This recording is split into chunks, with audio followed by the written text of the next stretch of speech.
എടാ ഇന്നത്തെ റിസപ്ഷൻ മേക്കവർ എങ്ങനെ ഉണ്ടായിരുന്നു? കൊള്ളായിരുന്നു ചേച്ചി. എല്ലാവരും പറഞ്ഞു ഡ്രസ്സിനനുസരിച്ചുള്ള ഒരു മേക്കപ്പ് സൂപ്പറായിരുന്നു എന്ന് പറഞ്ഞിട്ട്. ഇപ്പം ഞങ്ങളുടെയൊക്കെ ഫ്രണ്ട്സിന് ഇവിടെ നിന്നാണ് ചെയ്തത്. അപ്പോഴത്തേനും ഇങ്ങനെ ഒലിച്ചു പോകുന്ന ഒരു സിറ്റുവേഷൻ ഉണ്ടായിട്ടുണ്ട്. പിന്നെ ഉള്ള സ്കിൻ ടോണിനെക്കാട്ടിയും കുറച്ചുകൂടി ഡാർക്കായിട്ട് വരുന്നത്. അങ്ങനെയാണ് ഞാൻ ചേച്ചിയെ കോണ്ടാക്ട് ചെയ്തത്. വന്നവരെന്നെ ഇങ്ങോട്ട് എൻ്റെ അടുത്ത് പറഞ്ഞു കൊള്ളാതെ സൂപ്പറാണെന്ന് പറഞ്ഞിട്ട്. ഹെയർ സ്റ്റൈൽ ഓക്കെയാണ്. വിദ്യയെ കല്യാണത്തിൻ്റെ അന്ന് രാവിലെ നമ്മൾ ഒരുക്കാൻ ചെന്നപ്പോഴാണ് നമ്മൾ ചോദിക്കുന്നത് തലേ ദിവസത്തെ നമ്മുടെ മേക്കപ്പ് എങ്ങനെ ഉണ്ടായിരുന്നു എന്ന്.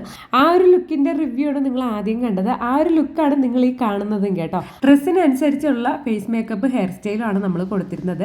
പിറ്റേ ദിവസം അതായത് വെഡ്ഡിങ് ഡേയുടെ അന്നത്തെ ലുക്കാണ് ഇത്. ആളൊരു ക്രിസ്ത്യൻ ബ്രൈഡാണ് കേട്ടോ.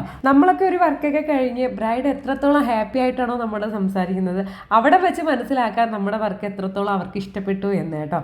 ആൾ നല്ല ഹാപ്പി ആയിട്ടാണ് അവിടെ നിന്ന് പോയത്. ആ ഹാപ്പിനെസ് കാണുമ്പോൾ തന്നെ നമുക്ക് വല്ലാത്തൊരു സന്തോഷമാണ് കേട്ടോ. അപ്പോൾ ഇന്നത്തേക്ക് ഇത്രയേ ഉള്ളൂ. Tata bye bye, see U.